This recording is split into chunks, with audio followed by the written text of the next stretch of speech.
Hello Stampers, Kelly Acheson at stampabove.com coming to you from Menasha, Wisconsin. I have a great couple cards to show you. I'm going to make one for you. It's got kind of a neat technique, and then I'll show you the other one and tell you a couple things about it. You'll be able to figure that out pretty easily. Then I actually have another card to show you using the By the Bay stamp set. So I was challenged by the Creative Inking Blog Hop. We are celebrating Celebration, and this is one of the beautiful free stamp sets you can get with your $50 order. And remember, if you don't have a Stampin' Up! Demonstrator, I would love to earn your business. You can find my blog right here. You'll find an online ordering button in the right-hand column, as well as the current host code for the month. If you're watching this video a little later, this changes every month. So just look in that right-hand column for that code. That'll get you some special perks with me. Let's get started, and I'm going to show you something really neat with this stamp set. I always like to bring in my cardstock layers first and tell you about those. This is Early Espresso. It is 5.5 by 8.5, and I'm just going to fold that and burnish it. Give it a good crisp edge here. And then we've got two pieces of Whisper White. These are both 4 by 5.25.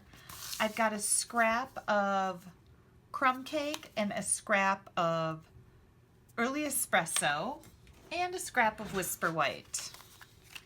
Let's get our stamping going here first. I'm going to bring in this stamp set. This is a really pretty stamp set. I had a really easy time creating these cards, which I always love. So I'm just going to ink up the house on the ocean, the house on the edge of the ocean, with my StazOn ink pad. I'm going to stamp that right down here in the bottom left corner of my card. And then as long as we're stamping, I'm going to take the birds. I'll use StazOn for those too. And I'm just going to stamp those right over here on the edge. Then we've got this scrap of cardstock and this really pretty shell image. I'm just going to stamp that right here. Okay, that's the images. Then we're going to do a little bit on the inside. I've got a Thinking of You card. I wanted this to be a little neutral so I could use it for just about anything. But then I changed my mind, and I'll show you what I mean in just a minute. Because we have that prerogative, right? We can change our mind as many times as we want. I'm going to bring in a Crumb Cake ink pad here and stamp these gulls. These are seagulls. Now I'm going to stamp off once, and then I'm just going to come in and stamp right over my words. And I think that's just such a really neat look for your greeting layer, to have that subtle image in the background with your very bold greeting. The other thing I'm going to do, as long as we're working with the inside here, I've got some of our Gingham Gala, Designer Series paper, just a strip that's 1/2 inch. I think I forgot to tell you that when I was doing measurements at the beginning, but this is just 1/2 inch by 5.25. I'm just going to put this on the inside. It's just a little bit of decoration, and it's going to coordinate with the outside, the front of our card, with the colors we're using. Okay, as long as we have this done, I'm going to get that stuck to the inside of the card. Now, I have a lot of people ask me, if they don't follow me, if you're kind of new to me, what this is that I've got under here. This is our piercing mat with a hair on it. This is our piercing mat, and I just wrap it with a piece of printer paper and tape, and I use this to stamp on. This gives you a really good stamping surface. Okay, now this is the cool part. I grabbed my stitched shape framelits, and I've got one of the squares here. I am going to center this square on this side of the paper. So I've got the same margin here, here, and here. And I'm going to run this through the Big Shot. The other thing that I'm going to do is I pulled out my well-written framelits. This set of framelits, you guys, is amazing. You've got greetings for just about anything. You've got some really neat images in here that you can decorate your cards up with. It's a really fun framelit set called Well Written. And this is where I changed my mind. I decided to make this a miss you card because I have several people in my life that I haven't seen in a while, and I thought this would be a great card to send to them just to let them know I'm thinking about them and I do miss them. So I want to die cut that on crumb cake. Now, gluing this to the front of our card is, it's a little delicate image, so it's a little trickier to glue to the front of a card.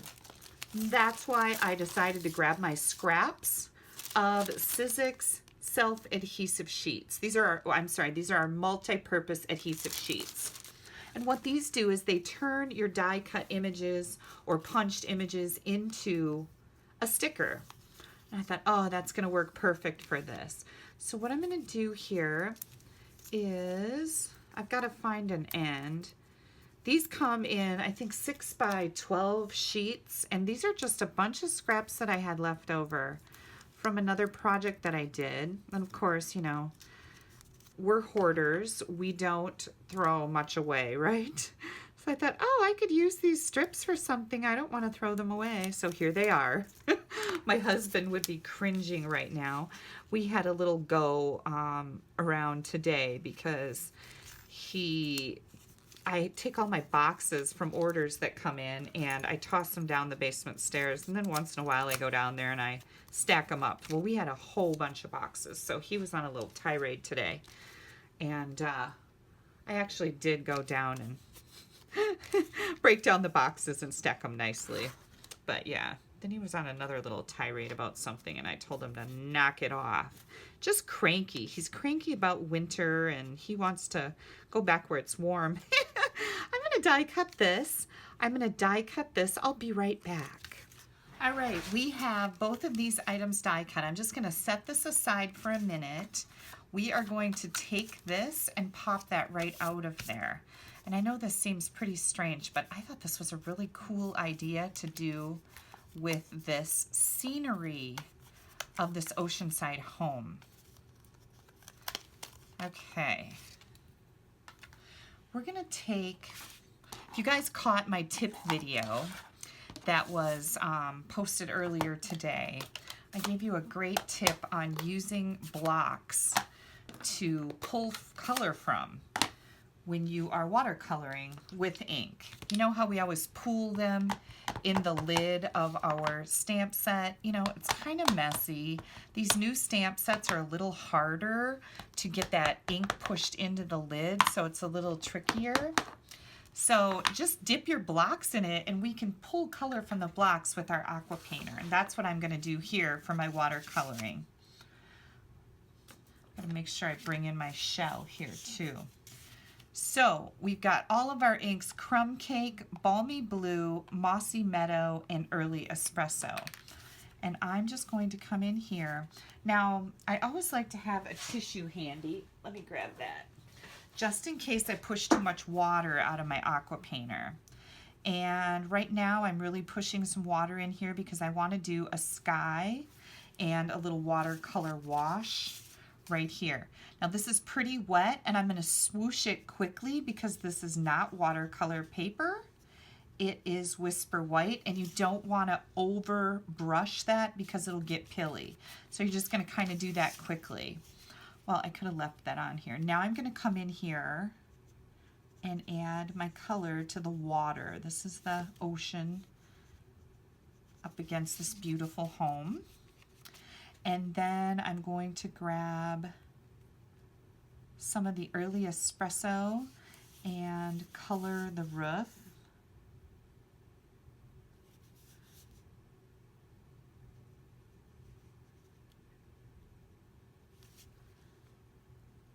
And I always like to kind of dab off some of that color. I don't want it to be too intense.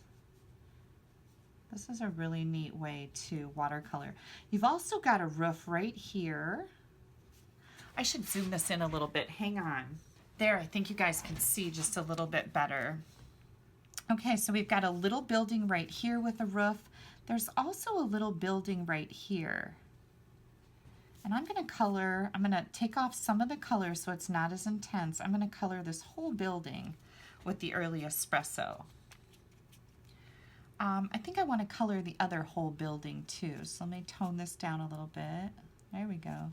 Okay, now I'm going to bring in my greenery. And I leave this pretty intense. And you're just going to kind of dabble at all these little grass lines. And don't overthink this. I know lots of times when you're really close to it, you think what you're doing looks really crummy. But once you step away, you'll find that it doesn't look crummy at all. It looks beautiful. Get a little more intensity here. And let's see. I think we'll do some more bushes right there. And some of this grass over here.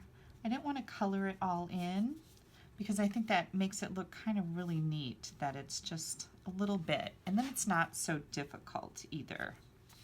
Okay, there's our green. Now, we are going to bring in the shell that we stamped. And I'm going to use crumb cake ink. And I'm pushing out some water so I can dilute it a little bit. Oh, I see I still got some green in there. I don't want that. Get that aqua painter cleaned up. I'm gonna grab some of this. That looks better. And I just kind of want to come in here, and this is like my sandy ground. And notice how I'm going pretty much outside my boundary here, because we're going to punch this out and I want it to all be colored. Then what I did was I took a little bit of the crumb cake and a little bit of my blue. I don't want it to be too blue. And brought that in there, and that leaves it just kind of a nice color. It's very, very pale. Okay, we are ready to punch this out. I've got a 1-inch circle punch here.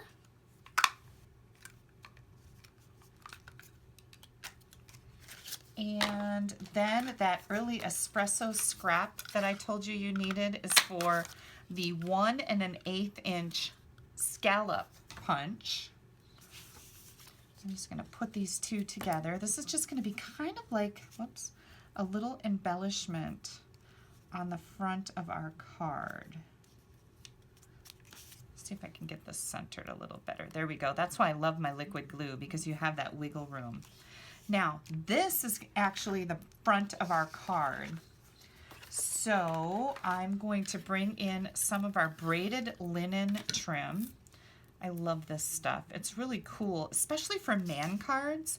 But I thought it reminded me of, you know, nets, fish nets for like big deep sea fishing. It reminded me of that, and that made me think, hey, I need to use some either linen thread on here or something like that, because it goes along. The fish baskets have strings on them, and oh, my mind just works in funny ways. But that's where this came from. Like, I need to add this, and then once I put it on there, I'm like, oh, that does look really cool. Now, the reason why I'm not tying this all the way around the layer is because I don't want a double knot in the front of my card. And that'll make it real bulky, and I'd probably have to add extra postage to it.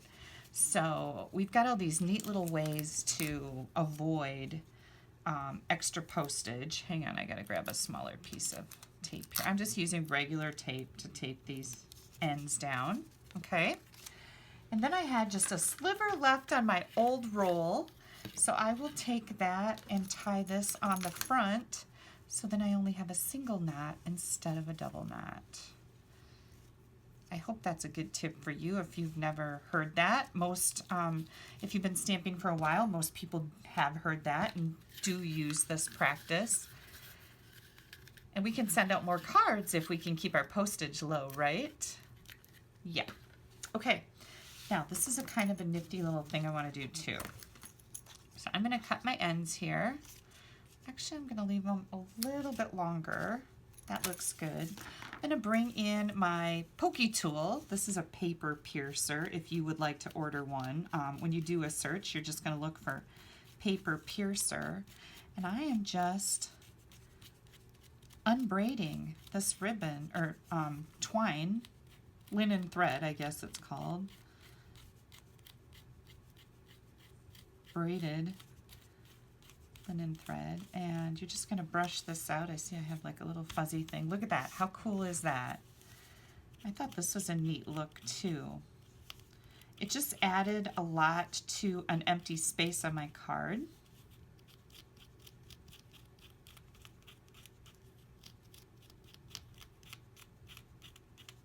And of course, if you leave your ends shorter, this is a much easier process, because I'm having to like get the braid apart all the way down to the end. But I really wanted them to be longer. I wanted them to look all curly like that. Okay, I think we're ready. Let's see, we are ready to do this. So let's grab our dies here, our Miss You, and remember, these are turned into stickers now, so that's really cool with that multi-purpose adhesive sheets. This is a great product to use on your cards. And if you need to look that up in my store, you just do a search for multi-purpose adhesive sheets and it'll pop right up. I'm going to put my Miss right in here. And then this is kind of neat and a little tricky. There's an eye here. Don't forget your eye. Now, can Kelly get the backing off the eye? That's going to be the true question. And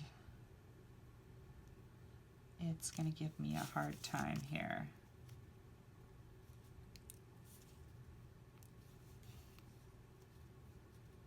Oh my gosh, that was super simple, you guys. Peel that backing off the eye. So I've got my eye there. Here comes my U. We're just going to pop out these little bits that give our O and our Y definition. And then you just use your paper piercing tool, or pokey tool as I like to call it, to peel, get in between and peel that backing off. Miss You. There we go. Okay, now we're ready to put our card together. Let me put these little dies away because I lost one of my dies recently and I still haven't found it, and oh, it's just so upsetting when that happens. I know we've probably all done it, but oh. So I'm trying to be less careless with my stuff. Okay, here comes our card. What I'm going to do is I'm going to lay my card front down here. I did not put any glue or adhesive on the back of it. I'm going to take my square painted image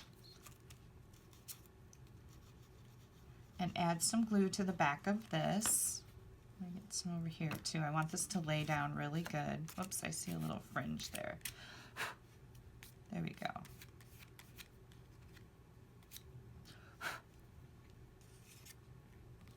I'm just going to lay this down in here. Now, do you see I made that crooked? So let's get this straight. This is a dry fit. That's what I like to call it. And I'm just going to put this back in place.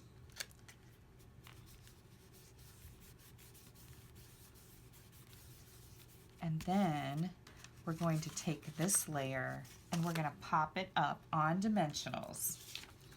So I'm going to use all my dimensional ends up here. Well, not all of them. I don't need to put that many on, but don't forget to use your dimensional ends. These are great for dimensionals too, and nobody sees that you didn't use a whole dimensional, right? It's like nobody cares. So make sure you're using those bits because I never throw away my edges. Okay, here we go. I don't know why this this layout came to me, but it was just something that I'm like, I have to try that with the By the Bay stamp set because I think it would look really, really cool. Okay, I think I have all the dimensionals off. Yep. Are you guys ready for this? And am I getting too low? I'm sorry, I forgot to zoom my camera back out. I'm just going to lay this back in here just like this. And then see that? It's raised up, and it's kind of a neat, almost a window going into the front of the card. We've got these great tails on our ribbon or thread, and then thinking of you on the inside. Now, what am I going to do with those that shell that we we die cut and I lost? Oh, here it is. Here's the shell. Oh, I almost forgot that. I'm sure you guys were like yelling in the camera, Kelly, don't forget that. And I'm going to just take this, put it right set up, because it does have a right setup, and I'm just going to add that right here. What do you guys think of that card? I made another card too that I can tell you about. This one I decided to use an oval, and I did all of my watercoloring the same way. I stamped my birds on a strip, 1 stamp, 2 stamp, the end of the 3 stamp, and I just colored in the water down here. Now this is the Seaside embossing folder. Again, I have that braided trim on the card here. Crumb Cake, Fresh Fig, Whisper White. And then, oh, I didn't put an inside in there. I've got to get something inside this card. I didn't realize that. And then I have one more card to show you. And this is one that I did last week on my Facebook Live. I have a Facebook Live every Sunday night at 7 p.m. You can tune into my channel. Just go to Facebook and in the search bar put in a stamp above - your creative coach, and you will find me. And this was a neat technique using Wink of Stella. Can you see that glimmering on there? And coloring with it. So I inked up Wink of Stella in blue ink and colored the water under my seagulls. This was a card that I actually made at a training event that I went to in Michigan. So I just shared that with everybody. So there we have 3 really neat cards using the By the Bay stamp set. This is free with your $50 order during celebration. We have some really great products that are free during celebration that lasts till the end of March. So like I said, if you don't have a Stampin' Up! Demonstrator, I would work my hiney off to earn your business. My hiney needs to be a little smaller, and I'm working on that too. But you can pop on over to my blog. You'll find an online ordering button in the right-hand column along with the current host code, which as of today, this is it. But when the month changes, so does the code. That code will give you some special perks with me. You can click right up here to head to my blog now. And don't forget to click down here to subscribe to my YouTube channel. You don't want to miss anything I have coming out. So if you don't have a demonstrator, I hope you'll let me work my hiney off to earn your business. Thanks so much, you guys, for taking a little bit of time out of your day to spend it with me. Bye-bye.